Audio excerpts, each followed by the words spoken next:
नमस्कार बच्चों, क्या हाल चाल है। स्वागत है आप सभी का लर्न एंड फन पे, जहां पे टीचर्स आपको दिल और दिमाग दोनों से पढ़ाते हैं। और हमारा चैप्टर चल रहा है haloalkanes and haloarenes, जिसका आज लेक्चर नंबर 4 है। तो लेक्चर नंबर 3 में हम लोगों ने क्या पढ़ा?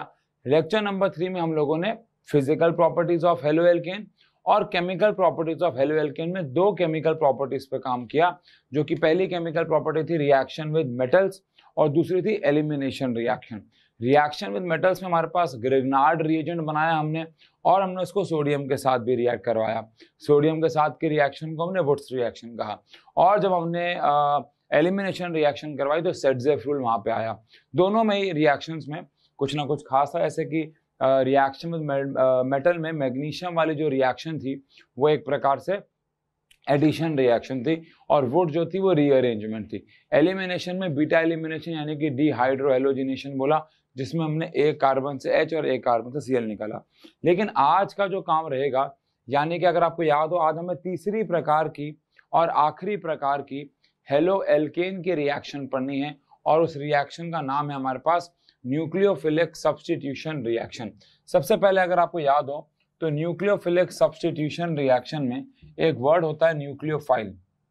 अब न्यूक्लियोफाइल क्या होता है याद करेंगे तो न्यूक्लियो मतलब पॉजिटिव, तो पॉजिटिव चार्ज लविंग स्पीशीज, ऐसी चीजें जिनको पॉजिटिव चार्ज से प्यार हो उनको हम लोग क्या बोलते हैं? न्यूक्लियोफाइल। एग्जाम्पल के तौर पे Cl माइनस हो गया, Cn माइनस हो गया, OH माइनस हो गया, ये सब पे नेगेटिव चार्ज है। और ऑब्वियस बात, अगर इन सब पे नेगेटिव चार्ज है तो इनको पॉजिटिव चार्ज से प्यार होगा, पॉजिटिव चार्ज से अट्रैक्शन होगा। तो ऐसी चीजें जिनको पॉजिटिव से अट्रैक्शन होता है, न्यूक्लियो मतलब न्यूक्लियस है यहाँ, और फाइल मतलब फिलिक मतलब प्यार है, अट्रैक्शन है, तो न्यूक्लियस लविंग यानी पॉजिटिव चार्ज लविंग स्पीशीज को हम न्यूक्लियोफाइल बोलते हैं। अब आप इसको कंप्लीट करो। न्यूक्लियोफिलिक सब्स्टिट्यूशन रिएक्शन का मतलब है एक न्यूक्लियोफाइल आएगा और दूसरा न्यूक्लियोफाइल जाएगा। अब ये रिएक्शन तो बहुत इजी होने वाली है, लेकिन मैंने आपको कहा था कि न्यूक्लियोफिलिक सब्स्टिट्यूशन रिएक्शन अपने आप में पूरा एक लेक्चर लेके जाती है। शायद आपको याद हो कि हमने लास्ट लेक्चर में फिजिकल प्रॉपर्टीज भी पढ़ ली, एलिमिनेशन भी पढ़ ली और रिएक्शन विद मेटल्स भी पढ़ लिया। लेकिन न्यूक्लियोफिलिक सब्स्टिट्यूशन रिएक्शन हो सकता है पूरा एक लेक्चर लेके, मतलब हमारे जो ऑफलाइन बैचेज जब हम चलाते हैं तो वहां तो ये 2-2, 3-3 क्लासेस लेके चला जाता है, क्योंकि आप समझ रहे हैं हमारे बच्चे क्रॉस क्वेश्चनिंग भी करते हैं, सब हो रहा है, तो एटलीस्ट एक लेक्चर तो यहाँ पे जाना ही चाहिए। ठीक है जी। अब न्यूक्लियोफिलिक सब्स्टिट्यूशन रिएक्शन को हम अगर एक एग्जाम्पल से समझें तो हमारे पास R के साथ एक X लगा होगा, यानी कि हेलोजन लगा होगा, और उसके साथ एक न्यूक्लियोफाइल आएगा, जैसे कि मान लो OH माइनस आया। अब वो कहाँ से आया? अब वो किसी से भी आया, उसको आप छोड़ दो, वो KOH से आया होगा, एक्वास है ना। अभी वो कहाँ से आया वो छोड़ दो आप, लेकिन OH माइनस आया। अब OH माइनस X को यहाँ से रिप्लेस कर देगा, खुद बैठ जाएगा और X माइनस को यहाँ से बाहर निकाल देगा। देखा जाए तो this is nucleophilic substitution reaction. कैसे? ये एक न्यूक्लियोफाइल है, न्यूक्लियोफाइल, इसको NU माइनस से शो करते हैं, और ये भी एक न्यूक्लियोफाइल है, इसको भी हम NU माइनस से शो करेंगे। तो एक न्यूक्लियोफाइल ने दूसरे में हटा देता हूं ताकि आप कंफ्यूज ना हो जाओ, बाद में आप जब इसे रीड कर रहे हो आपको याद ना है क्या, आप इसे NO माइनस ना पढ़ लो। तो लेकिन एक न्यूक्लियोफाइल ने दूसरे न्यूक्लियोफाइल को अपनी जगह से हटा दिया, यानी कि सब्स्टिट्यूट कर दिया।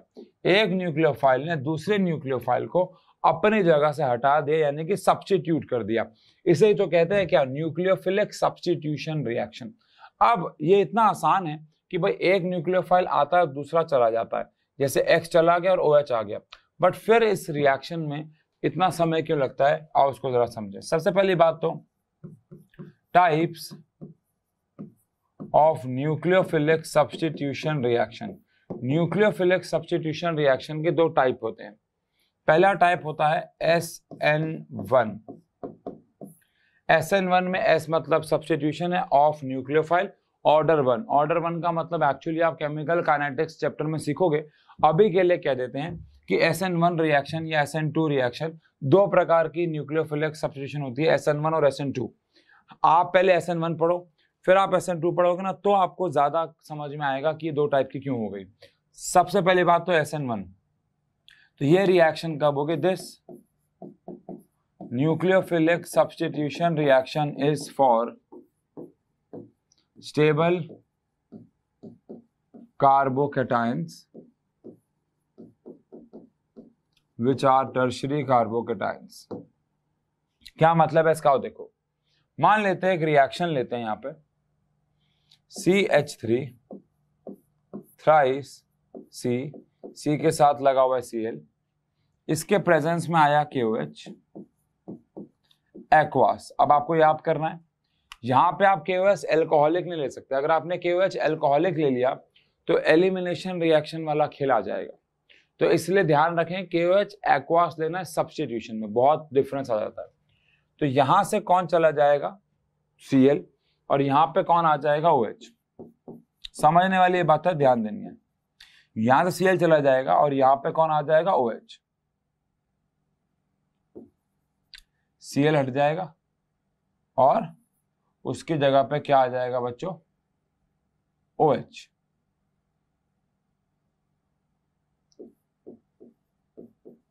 Cl हट गया, उसके जगह पे लग गया OH, और ऑब्वियसली बात है K और Cl यहां से लॉस हो जाएगा। अब देखा जाए तो ये SN1 कैसे पता नहीं चल रहा आपको अभी, क्योंकि ये तो नॉर्मल रिएक्शन लग रही है। X गया, OH आ गया, Cl गया, OH आ गया। लेकिन अगर आप ध्यान से देखें तो लिखा हुआ है कि this nucleophilic substitution reaction is for stable carbocations, यानी कि टर्शियरी। अब अगर हम इसका मैकेनिज्म पढ़ना शुरू करेंगे तो आपको चीजें समझ में आएंगी। यानी कि ये जो SN1 और SN2 है, अगर आप इनका मैकेनिज्म नहीं पढ़ते हो तो ये सेम है। को क्या होगा? OH मतलब कोई भी एक न्यूक्लियोफाइल आएगा और हमारा हेलोजन चला जाएगा। अगर इनका मैकेनिज्म नहीं पढ़ाया जाए तो दोनों रिएक्शन एग्जैक्टली सेम है, फिर इनमें कोई भी डिफरेंस नहीं है। लेकिन जब मैकेनिज्म पढ़े तो मैकेनिज्म का पहला स्टेप आता है कि भैया ये रिएक्शन हो कैसे रही है। जिसको ना पता हो मैकेनिज्म का मतलब, ये रिएक्शन होती कैसे है, ये रिएक्शन कैसे कितने कितने स्टेप में, हर एक स्टेप में क्या हो रहा है। सबसे पहली बात तो KOH जो है एक्वास, वो टूटता है, बनाता है K+ और OH-। अब इसमें से जो OH- है, सेकेंड स्टेप, वो हमारे कंपाउंड के पास जाएगा। अब आप ध्यान से देखें, इस कंपाउंड में एक कार्बन के साथ 3 CH3 लगे हुए हैं, एक कार्बन के साथ 3 CH3 लगे हुए हैं, और कार्बन के साथ क्या लगा हुआ है? Cl, और कार्बन के साथ क्या लगा हुआ है? Cl, और उसके सामने जाएगा OH-, और उसके सामने जाएगा OH-। ठीक है, अब ध्यान सुनेंगे, होना क्या है हम सब जानते हैं कि Cl यहां से हटना है और OH लगना है। लेकिन अगर Cl यहां से हटा, अगर यहां से Cl हटा, अपना बॉन्ड तोड़ के हेट्रोलेप्टिक क्लीवेज करके 11th क्लास इलेक्ट्रॉन ले गया, तो Cl पे चार्ज क्या आ जाएगा? नेगेटिव, वो तो निकल जाएगा। लेकिन उस वजह से कार्बन पे चार्ज क्या आ जाएगा? पॉजिटिव, क्योंकि ये वाले दोनों इलेक्ट्रॉन Cl लेके चला जाएगा। तो कार्बन पे जो चार्ज आ जाएगा वो पॉजिटिव आ जाएगा। अब सवाल ये उठता है कि क्या कार्बन अपने ऊपर पॉजिटिव चार्ज लाता है? तो आंसर है नहीं लाता है, जब तक वो स्टेबल नहीं होता है। लेकिन यहाँ पे अगर कार्बन पे चार्ज पॉजिटिव आया तो वो 3 और कार्बन के साथ जुड़ा हुआ है, और ऐसे कार्बोकेटायन को टर्शियरी कार्बोकेटायन बोलते हैं। 11th क्लास में पढ़ा है। एक कार्बन जिसपे पॉजिटिव चार्ज आ जाए, उसके साथ 3 कार्बन लगे हों उसको टर्शियरी, 2 लगे हों तो सेकेंडरी, एक लगा हो या एक बिना लगा हो तो उसे प्राइमरी बोलते हैं। तो यहाँ पे अगर ये Cl हटता है तो कार्बन पे इस वाले पे चार्ज पॉजिटिव आ जाएगा, जो कि मैं हटा दूंगा, और ऐसा होने के बाद इस वाले कार्बन के साथ कितने कार्बन और लगे होंगे? तो आंसर है 3 कार्बन और लगे होंगे, और 3 कार्बन और लगे होंगे मतलब टर्शियरी कार्बोकेटायन बनाएगा, 3 डिग्री कार्बोकेटायन बनाएगा। और अगर इसने 3 डिग्री कार्बोकेटायन बनाया जो कि स्टेबल कार्बोकेटायन होता है, तो ये फॉर्म हो सकता है, ये बन सकता है। एज अ रिजल्ट अब होगा क्या, अगर ये बॉन्ड टूट सकता है तो ये जो OH- है, ये OH- जाके इस पे अटैक कर सकता है। बहुत सिंपल सी रिएक्शन हो सकती है, Cl हट सकता है, OH आके लग सकता है। अगर ऐसा हुआ तो यहां से CH3 तो कहीं नहीं गया, यहां से CH3 भी कहीं नहीं गया, यहां से CH3 भी कहीं नहीं गया, Cl चला गया, और Cl के जाने के बाद यहाँ पे क्या लग गया? OH, और Cl जो अपने इलेक्ट्रॉन लेके गया वहां से क्या लॉस कर गया? Cl-। अब तीसरा स्टेप जो कि फॉर्मेलिटी है, यहां से हमारे पास K+ बच गया था, और वहां से हमारे पास Cl माइनस, तो K प्लस और Cl माइनस आपस में जुड़ जाएंगे और KCl बना देंगे। अब आप सोच रहे होगे कि इस रिएक्शन में ऐसे ही तो होता होगा कि भाई हेलोजन हटता होगा और दूसरा न्यूक्लियोफाइल आके लग जाता होगा, बट हमेशा ऐसा नहीं होता। ये सिर्फ होता है SN1 में, ये सिर्फ और सिर्फ होता है SN1 में। SN2 में ऐसा नहीं हो पाता क्योंकि कार्बोकैटायन जो होता है वो स्टेबल ही नहीं होता। अभी मैं आपको SN2 का एग्जांपल दूंगा, आप समझोगे, लेकिन SN1 का अगर हम एक और एग्जांपल ले ले पहले, मान लो एक रिएक्शन है CH3 थ्राइस CBr और आपने उसके अंदर Cn माइनस डाल दिया। रिएक्शन है, ये मैकेनिज्म नहीं है, तो क्या होगा, यहां से Br हट जाएगा, CH3 थ्राइस C और साथ में क्या लग जाएगा, Cn लग जाएगा, है ना। साथ में क्या लग जाएगा भाई, Cn लग जाएगा और यहां से Br माइनस का लॉस हो जाएगा। अब इस वाले रिएक्शन में हमारे पास KOH था पहले, फिर वो टूटा, हमने यहाँ पे सीधा आपको न्यूक्लियोफाइल दिया। अब Cn माइनस न्यूक्लियोफाइल है और इस एक न्यूक्लियोफाइल ने Br को यानी दूसरे न्यूक्लियोफाइल को हटा दिया।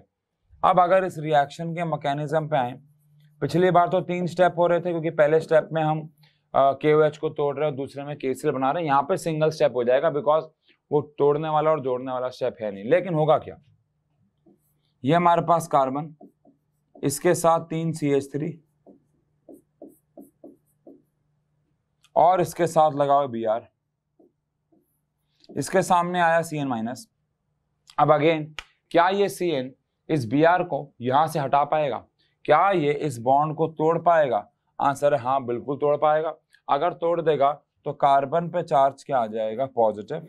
और क्या वो पॉजिटिव चार्ज कार्बन झेल सकता है? आंसर है हाँ, बिल्कुल झेल सकता है। क्यों झेल सकता है? क्योंकि टर्शियरी कार्बोकैटायन है और अगर टर्शियरी कार्बोकैटायन है तो ये वाला प्रोसेस हो सकता है कि भैया यहाँ से Br अपने इलेक्ट्रॉन लेके चला जाए और यहाँ पे कार्बन पे चार्ज पॉजिटिव आ जाए कुछ समय के लिए और ये Cn उस पर जाके अटैक कर देगा। तो अगर Cn ने उस पर जाके अटैक कर दिया तो बस यहाँ पे जाके कौन लग जाएगा, Cn, और यहाँ से Br माइनस जो है वो बाहर निकल जाएगा। यहाँ से Br माइनस जो है बाहर निकल जाएगा, तो सिंगल स्टेप।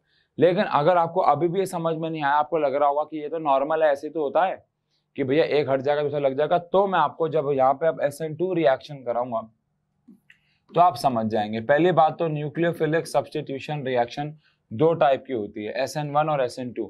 अब SN2 में क्या होता है, तो SN2 में पहली बात तो this nucleophilic substitution reaction is for unstable carbocations, यानी कि 1 डिग्री और 2 डिग्री। अगर कार्बोकैटायन 1 डिग्री या 2 डिग्री हुए, यानी कि प्राइमरी या फिर सेकेंडरी हुए, तो फिर कौन सी रिएक्शन होने वाली है, तो फिर SN2 होने वाली है। अब SN2 में अगर कार्बोकैटायन अनस्टेबल है तो फिर वो फॉर्म तो नहीं होगा, और अगर वो फॉर्म नहीं होगा तो बिना कार्बोकैटायन बनाए कैसे रिएक्शन करनी है, इसके लिए पहले यहाँ पे एक एग्जांपल ले लेते हैं। अब CH3 के साथ लगा हुआ है Br और आपने इसके अंदर डाल दिया, मान लेते हैं KCl, तो यहां से Br हट जाएगा। अब कैसे हटेगा ये देखना है, और इसके बदले दूसरा न्यूक्लियोफाइल विच इज Cn लग जाएगा और यहां से Br और यहां से KBr का लॉस हो जाएगा।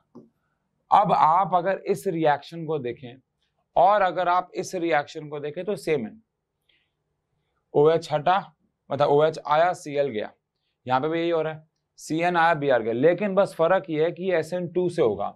अब अगर हम इस रिएक्शन का मैकेनिज्म देखें, अगर हम ये देखें कि ये रिएक्शन किस तरीके से हो रही है, इस रिएक्शन का अगर हम मैकेनिज्म देखें तो सबसे पहले तो वही होता है भाई, एक्वास KCN जो है वो टूट जाएगा, वो तो चलो फॉर्मेलिटी ही है, K प्लस बन जाएगा और Cn माइनस बन जाएगा। अब दूसरे स्टेप पे अगर आए तो कार्बन के साथ बहुत इंपॉर्टेंट तरीके से ये वाला स्टेप अब आपको देखना है, कार्बन के साथ Br लगा हुआ है। अभी थोड़ी देर पहले जब हमने रिएक्शन कराई थी तो हमारे कार्बन के साथ 3 कार्बन और थे, लेकिन अभी फिलहाल कार्बन के साथ एक भी कार्बन नहीं है, एक हो सकता है या दो हो सकते हैं, मतलब सेकेंडरी कार्बोकेटायन और टर्शियरी कार्बोकेटायन के केस हो सकते हैं, लेकिन यहाँ तो फिलहाल एक भी नहीं है। अब अगर इसके सामने Cn माइनस आया, अभी पिछले रिएक्शन में अगर आपको याद हो तो क्या हो रहा था, ये वाला अपने बॉन्ड तोड़ रहा था, चाहे इसकी बात कर लो चाहे इसकी बात कर लो, कि इसने अपने बॉन्ड तोड़ दिए थे और कार्बन पे कुछ देर के लिए पॉजिटिव चार्ज आ गया था, और कुछ देर के लिए पॉजिटिव चार्ज आने की वजह से वहां पे आसानी से दूसरा न्यूक्लियोफाइल अटैक कर पाया था।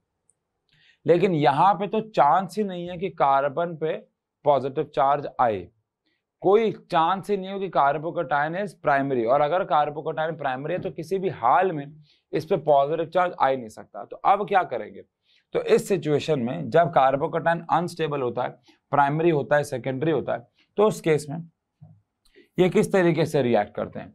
यहां से पहले बात तो ये तीनों H तो कहीं नहीं जाने वाले, यहां से धीरे धीरे धीरे धीरे Br जाता है और धीरे धीरे धीरे धीरे Cn आता है। C के साथ बॉन्ड दिखाते हैं हमेशा, तो ऐसे दिखा रहे हैं। अब होगा क्या, ये कोई कंपाउंड नहीं है, समझने वाली बात ये है, ये एक इंटरमीडिएट स्टेट है, इसे कहा जाता है पेंटावेलेंट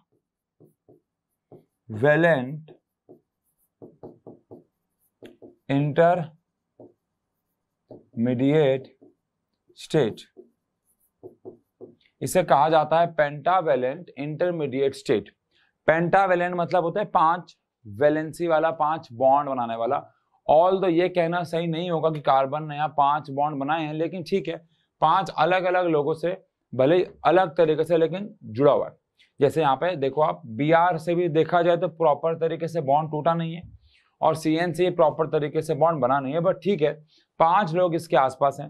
हो क्या रहा है, धीरे धीरे Br जाएगा और धीरे धीरे उस पर Cn आएगा, क्योंकि आप एकदम से Br को हटा नहीं सकते। अगर आपने एकदम से Br को हटा दिया तो Br पे तो चार्ज नेगेटिव आएगा ही, कार्बन पे चार्ज पॉजिटिव आ जाएगा, जो कि पॉसिबल नहीं है, बिकॉज ये कार्बोकेटायन कौन सा है, ये प्राइमरी कार्बोकेटायन है। तो धीरे धीरे Br के जाने से और धीरे धीरे Cn के आने से कार्बन पे पॉजिटिव चार्ज आएगा नहीं। इट इज जस्ट लाइक कि आपने एक लैंड माइन पे पैर रख दिया, एक बम पे पैर रख दिया। अब आप अगर बम से पैर हटा दोगे, लैंड माइन से पैर हटा दोगे, तो वो फट जाएगा। तो किसी दूसरे दोस्त को अगर आपको बचाना है और अपनी जान गंवानी, मान लो जो भी है, तो धीरे धीरे आपको अपना जो पैर है वो हटाना होगा, और उसी दौरान धीरे धीरे वो अपना पैर रखेगा। आप अपना एक पैर हटाओगे, वो दूसरा रखेगा, आप अपना दूसरा डालोगे, वो अपना दूसरा रख देगा। तो इससे क्या होगा, लैंड माइन कभी एक्टिव ही नहीं हो पाएगी, है ना, उस पर चार्ज पॉजिटिव ही नहीं आएगा। कार्बन है ना, उसको इस तरीके से समझो कि कार्बन पर चार्ज पॉजिटिव आने ही नहीं दिया हमने धीरे धीरे धीरे धीरे धीरे धीरे धीरे धीरे Br को यहाँ से निकाला और धीरे धीरे धीरे धीरे धीरे धीरे Cn को हमने यहाँ पे लगा दिया। तो हमने कार्बन पे पॉजिटिव चार्ज को आने ही नहीं दिया। अब थोड़ी देर बाद, क्योंकि ये एक प्रोडक्ट नहीं है, ये कंपाउंड नहीं है, तो क्या होगा, यहाँ से Br हट जाएगा, और Br के हटने के बाद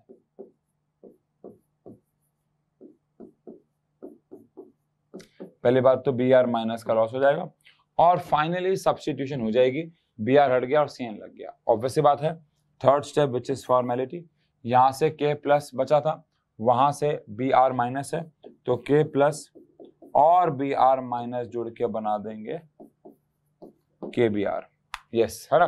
तो इस तरीके से ये रिएक्शन जो है वो आगे की तरफ चलेगी, डन है। तो न्यूक्लियोफिलिक सब्स्टिट्यूशन रिएक्शन में हमने 2 प्रकार की न्यूक्लियोफिलिक सब्स्टिट्यूशन रिएक्शन देखी, एक देखी SN1 और एक देखी SN2। SN1 में कार्बोकेटायन जो होता है वो स्टेबल होता है, इसलिए वहां पे कार्बोकेटायन फॉर्म हो जाता है, लेकिन SN2 में कार्बोकेटायन अनस्टेबल होने की वजह से हम उसको फॉर्म नहीं होने देते, धीरे धीरे एक तरफ से लगाते हैं और एक तरफ से जाने देते हैं, है ना। अब अगर हम इसका एक और एग्जाम्पल देख ले, आओ, CH3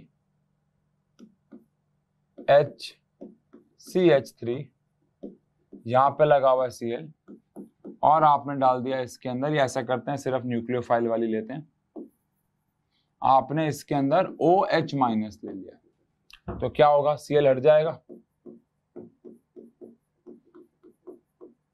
OH लग जाएगा, Cl माइनस का लॉस। अब अगेन यहां पे अगर हम इस रिएक्शन के मैकेनिज्म पे आए, तो आप मुझे बताओ कि क्या होगा, कार्बन के ऊपर क्या लगेगा CH3, इधर क्या लगेगा CH3, इधर क्या लगेगा H। कैसे, कार्बन के साथ एक CH3 एक CH3 एक H, तो ये कौन सा कार्बोकैटायन है? सबसे पहले तो ये देखो, मतलब कार्बोकैटायन तो ये नहीं है, लेकिन अगर ये कार्बोकैटायन में कन्वर्ट होगा तो कौन से कार्बोकैटायन में कन्वर्ट होगा, प्राइमरी, सेकेंडरी, टर्शियरी? जल्दी बताओ कमेंट सेक्शन पे। मैं टाइम लैप्स देखूंगा, यहाँ पे वीडियो 20 मिनट कुछ सेकंड की है, 20 मिनट 30 सेकंड के आसपास की है। मैं देखूंगा यहाँ पे आके बच्चों ने, कितने बच्चों ने लाइव में कमेंट किया। ऐसा करना, टैग कर देना, टाइम टैग करते ना, उस टाइम को टैग करके आंसर लिख दो कि ये कौन सा वाला कार्बोकैटायन बनेगा। अगर यहाँ से हमने इस Cl को हटा दिया तो ये कौन सा कार्बोकैटायन बनाएगा, प्राइमरी, सेकेंडरी या टर्शियरी? जल्दी से बताओ। ठीक है, आई होप लिख दिया है। बिल्कुल, ये कौन सा कार्बोकैटायन बनाएगा भाई, ये बनाएगा सेकेंडरी कार्बोकैटायन, क्योंकि अगर यहाँ से Cl गया तो इस पे चार्ज पॉजिटिव आ जाएगा और इसके साथ 2 और कार्बन लगे हुए, जिसकी वजह से सेकेंडरी कार्बोकैटायन फॉर्म कर लेगा, जो कि अनस्टेबल होता है। तो फिर एज अ रिजल्ट यहाँ से धीरे धीरे Cl हटेगा, क्योंकि इसके सामने तो कौन आया होगा, OH माइनस, तो यहाँ से धीरे धीरे Cl हटेगा और यहाँ से धीरे धीरे OH आएगा, और बाकी जो चीजें यानी कि CH3 ऊपर, CH3 इधर और H इधर लगा रहेगा। और ये जो स्टेट है, अगेन इसको हम बोलेंगे पेंटावेलेंट इंटरमीडिएट स्टेट। इस स्टेट को हम लोग क्या नाम देंगे बच्चों, पेंटावेलेंट, क्योंकि इसने अगेन 5 लोग के साथ आसपास भले ही टेम्परेरी लेकिन बॉन्ड ना रखें, इंटरमीडिएट है, ये कोई कंपाउंड नहीं है। फिर यहां से क्या होगा बच्चों, यहां से कौन निकल जाएगा, Cl निकल जाएगा बाहर और OH लग जाएगा। और आप नोटिस कर रहे हो अगर, क्योंकि अभी काम आने वाला है, जब भी हम SN2 कर रहे हैं तो वो चीजें ऑपोजिट साइड से आके लग रहे हैं, जो कि ऑब्वियस भी, जैसे Br है, Br हट रहा है अगर राइट से तो Cn लग रहा है लेफ्ट से, क्योंकि एक तरफ से जाएगा एक तरफ से आएगा, दोनों एक। लेकिन जब हम SN1 की बात करते हैं तो ऐसा नहीं होता है, Cl जहां से हटता है उसी साइड पे आके OH लगता है, क्योंकि वहां पे वो हट रहा है। अब अगेन जैसे आप एक लैंड माइन पे खड़े हो और अगर लैंड माइन 4 सेकंड तक 5 सेकंड तक हटने के बाद भी एक्टिव नहीं होती है, उसके बाद होती है, तो आप आराम से हट सकते हो और उसी तरह से दूसरा बंदा आ सकता है। लेकिन अगर एक लैंड माइन हटते ही फट जाएगी तो आप एक तरफ से जाओगे तो दूसरे को दूसरी तरफ से आना होगा, जो कि SN2 में हो भी रहा है ना। यस, ठीक है। तो SN1 और SN2 में क्या बेसिक फर्क है? पहली बात तो SN1 is for stable carbocation, जो कि टर्शियरी होंगे, and SN2 is for unstable carbocation, जो कि प्राइमरी और सेकेंडरी होंगे। अच्छा, आप दोनों में से फास्ट कौन सी होगी? अगर मैं आपसे सवाल पूछूं, नोट का पॉइंट अगर मैं आपसे पूछूं कि rate of SN1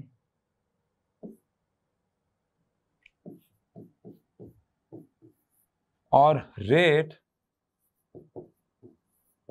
of SN2 में आपको क्या लगता है कौन सी वाली रिएक्शन का रेट ज्यादा फास्ट होगा?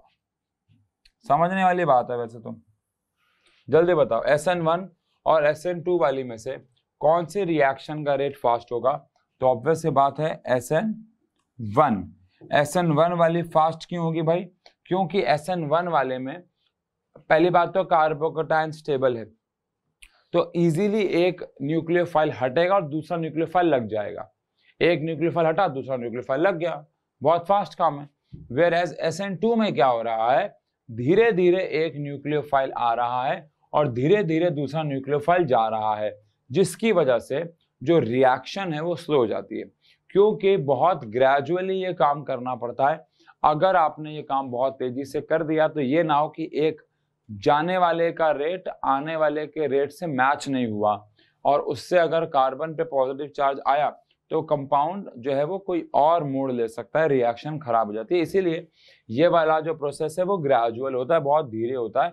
धीरे धीरे एक न्यूक्लियोफाइल हटता है और धीरे धीरे दूसरा न्यूक्लियोफाइल वहां पे आता है। इसीलिए SN1 वाला कोई भी SN1 reaction as compare to SN2 faster होती है। ऑल्दो बात वही अंधों में काना राजा वाली, ज्यादा कोई डिफरेंस नहीं होता है, लेकिन दोनों ही रिएक्शन देखा जाए तो अनस्टेबिलिटी की तरफ ही जा रही हैं, क्योंकि मतलब इंटरमीडिएट की बात करो, एट द एंड तो ऑब्वियस सी बात है स्टेबल हो रही है, तभी तो ये रिएक्शन अपने आप हो रही है, स्पॉन्टेनियस है, हमने बस KOH डाला और हो गया।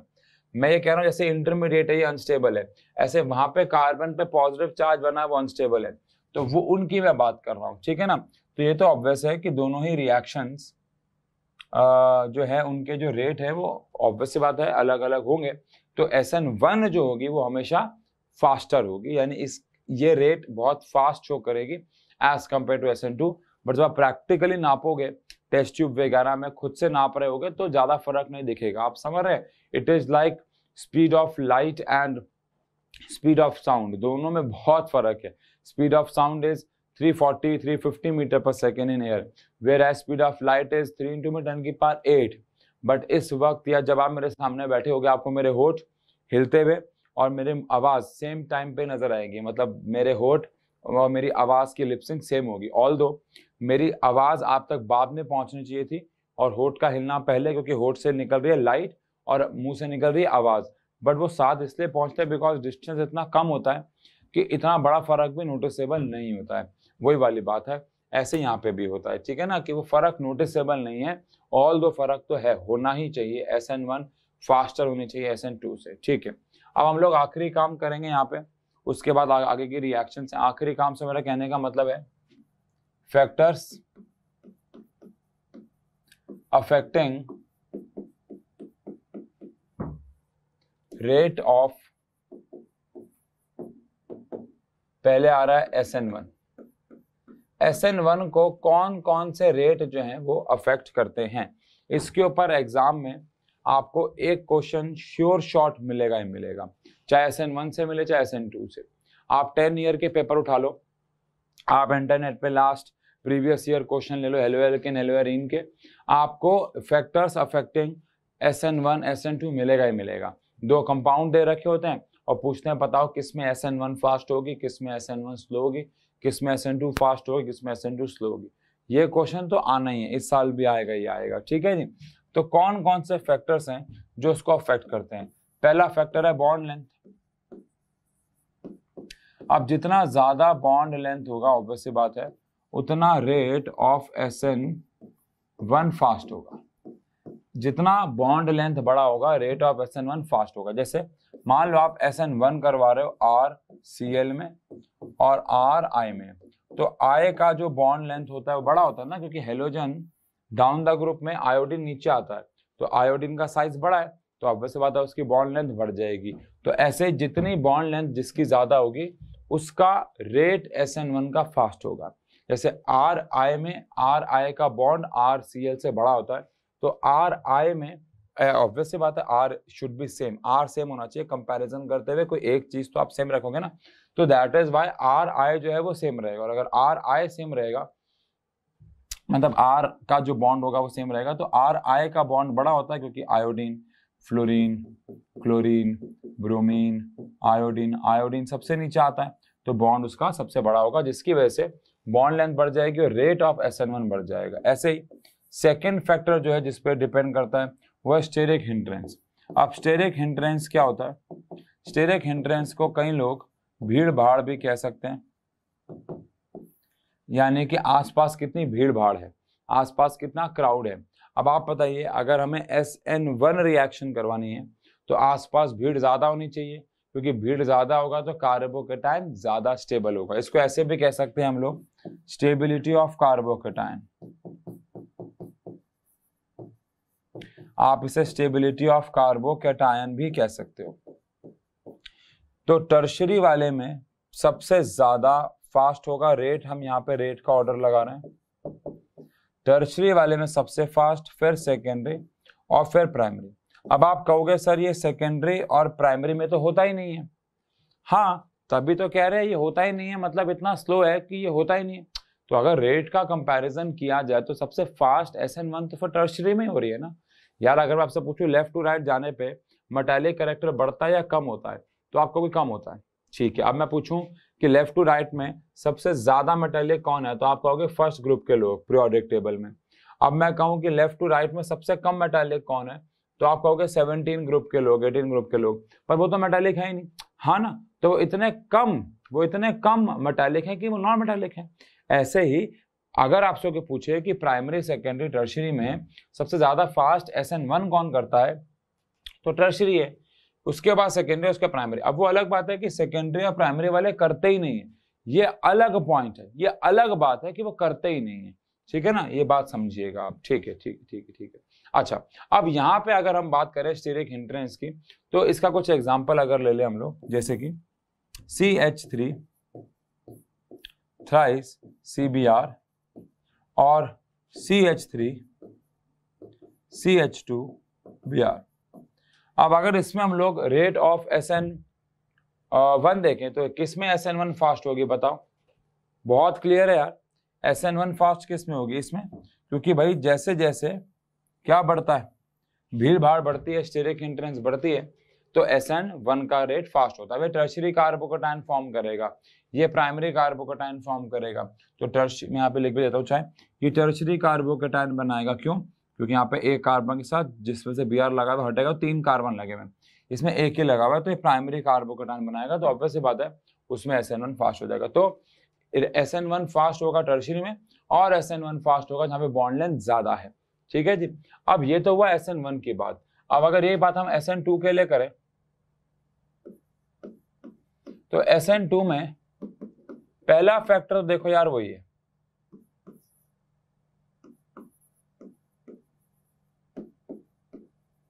Bond length.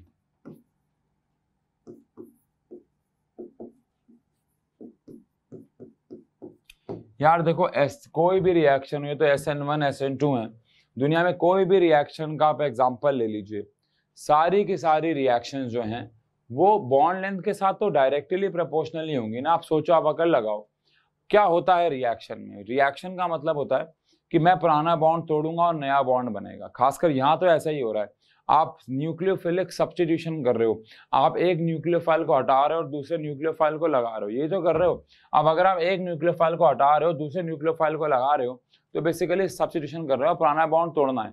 अब अगर पुराना बॉन्ड तोड़ना है और अगर बॉन्ड लेंथ बड़ी है, तो हमेशा वो पुराना बॉन्ड तोड़ना आसान हो जाता है, अगर आपको पता हो। नहीं तो ये लाइन लिख लो प्लीज कहीं पे, अगर इनकेस नहीं पता है तो। Bond dissociation is easier for longer bonds. Bond dissociation is easier for longer bonds,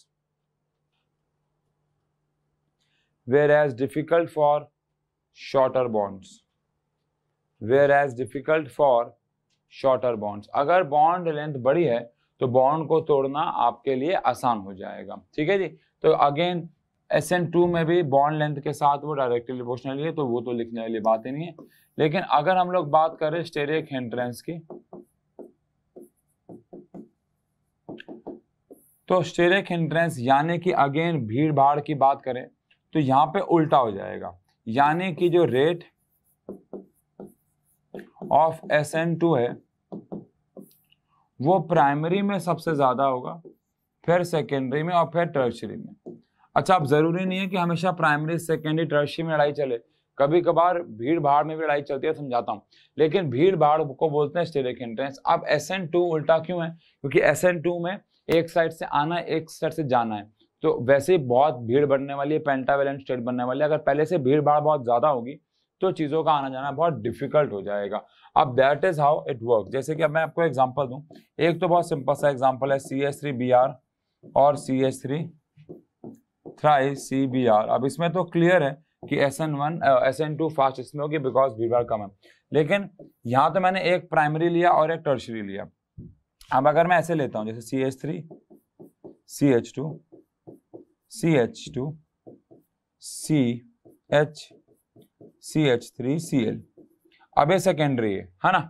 और अगर मैं एक लेता हूं CH3 CH2 CH2 CH3 Cl, अब देखो आप तो दोनों ही सेकेंडरी हैं, ये वाला भी सेकेंडरी है बिकॉज यहाँ पे भी जिस कार्बन के साथ हाइड्रोजन लगा हुआ उसके साथ 2 कार्बन लगे हुए, और ये वाला भी सेकेंडरी, जिस कार्बन के साथ हाइड्रोजन है उसके साथ 2 है। तो दोनों ही सेकेंडरी हैं, लेकिन अगर आप भीड़ भाड़ पे फोकस करें तो इस Cl के साथ इस तरफ 3 है लेकिन इस तरफ 1 है, तो एक तरफ भीड़ कम है, लेकिन वहां पे दोनों तरफ 2-2 कार्बन है, जिसकी वजह से भीड़ भाड़ उसके आसपास का जो एरिया है वो क्राउडेड हो जाएगा। रीजन भी क्योंकि अब यहाँ पे एक तरफ H है, एक तरफ CH है, तो इस तरफ से हेलोजन सब्स्टिट्यूट किया जा सकता है, लेकिन वहां पे क्या है, हर तरफ भीड़ भाड़ ज्यादा है, आसपास भीड़ भाड़ देखनी है, तो इस वाले में SN1 फास्ट हो जाएगी, SN2।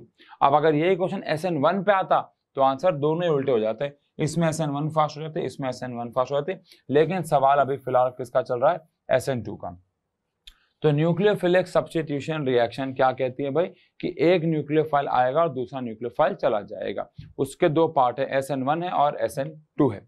अब SN1 में कार्बोकेटायन अनस्टेबल होगा तो वो नहीं होगी, टर्शरी होना चाहिए, स्टेबल होना चाहिए, और SN2 में अनस्टेबल होगा तो वो रिएक्शन हो जाएगी, और प्राइमरी या सेकेंडरी एक तरफ से आएगा, एक तरफ से जाएगा। अब यहाँ पे आपको थोड़ा सा अगर एक नोट का पॉइंट लिखवा दूं तो वो ये है कि अच्छा, यहाँ पे आपको 11th क्लास याद करनी होगी, ऑप्टिकल आइसोमर्स डेक्स्ट्रो और लीवो, है ना।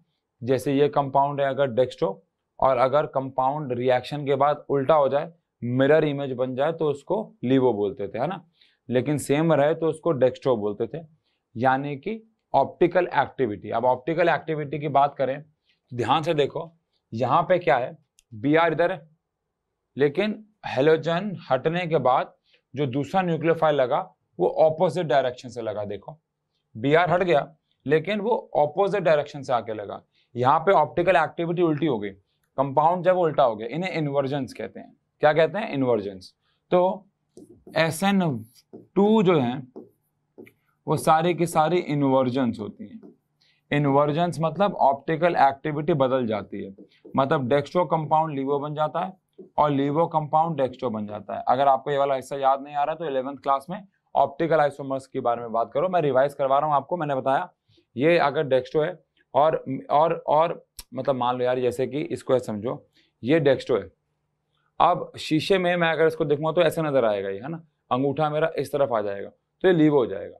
यानी अगर ऐसे खेल की इमेज ऐसे ही बनती है, ऐसे के इमेज ऐसे ही बनती है, ऐसे का प्रोडक्ट ऐसा ही बनता है, तो वो होता है रिटेंशन, कि डेक्स्ट्रो का डेक्स्ट्रो ही रहा।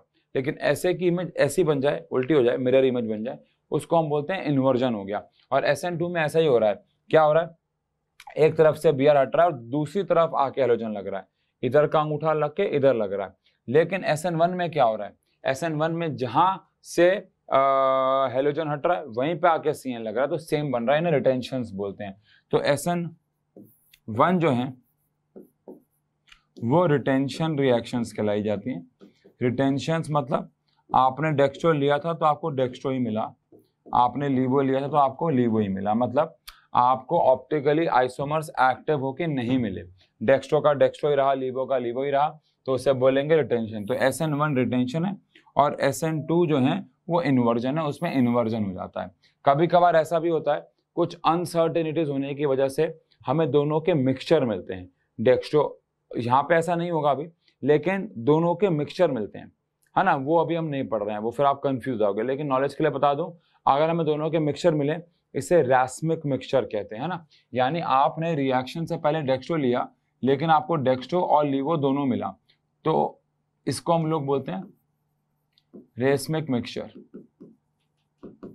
कुछ अनसर्टेन, जैसे अब आप मान लो SN1 करवा रहे हो, तो SN1 में डेक्स्ट्रो से तो डेक्स्ट्रो ही बनना चाहिए ना, और लीवो से लीवो ही बनना चाहिए, लेकिन आपने रिएक्शन करवाई और डेक्स्ट्रो से डेक्स्ट्रो ही बनना चाहिए था, लीवो से लीवो बनना चाहिए था, लेकिन डेक्स्ट्रो से डेक्स्ट्रो ही बना और लीवो ही बना, कुछ प्रॉब्लम की वजह से, कुछ अनसर्टेनिटीज, कुछ भी चीज़ों की वजह से, उसको रैस्मिक मिक्सचर हम लोग कह देते हैं। ठीक है जी, तो यहाँ हमने आज SN यानी कि न्यूक्लियोफिलिक सब्स्टिट्यूशन रिएक्शन पढ़ा, और जो कि पूरा एक लेक्चर बनता भी था।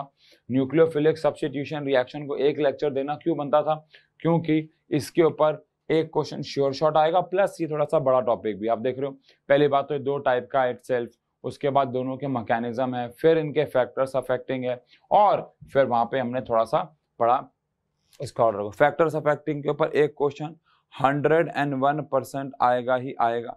अच्छा 100 ज्यादा हो गया क्या, 99 पर भाई थोड़ा रिस्क हो जाता है, बच्चे कमेंट सेक्शन पे आके ना बोलने लग जाए कि सर ने तो 100% कहा था। 99% आता ही आता है। आप यार 10 ईयर चेक कर, आप समझदार बच्चे हो, आप 10 ईयर जाके चेक कर लो। एनसीईआरटी में देखो क्वेश्चन कितने हैं इस टॉपिक के ऊपर, खुद समझ जाओगे। Lecture number 4, lecture number 5 which is अगली क्लास, लेक्चर नंबर 5 में चैप्टर खत्म हो जाएगा। हम हेलो एरीन की केमिकल प्रॉपर्टीज पढ़ेंगे, हेलो एल्केन की तो हो गई, हेलो एरीन की केमिकल प्रॉपर्टीज पढ़ेंगे और 2-4 के यूजेस देख लेंगे और ये चैप्टर जो है हमारा समाप्त हो जाएगा। ठीक है जी, तो मिलेंगे अगले लेक्चर में जहाँ पे हेलो एल्केन हेलो एरीन हम खत्म कर देंगे। लेकिन भाई ऑर्गेनिक है, रिएक्शंस प्लीज याद करते चलिएगा। Thank you so much.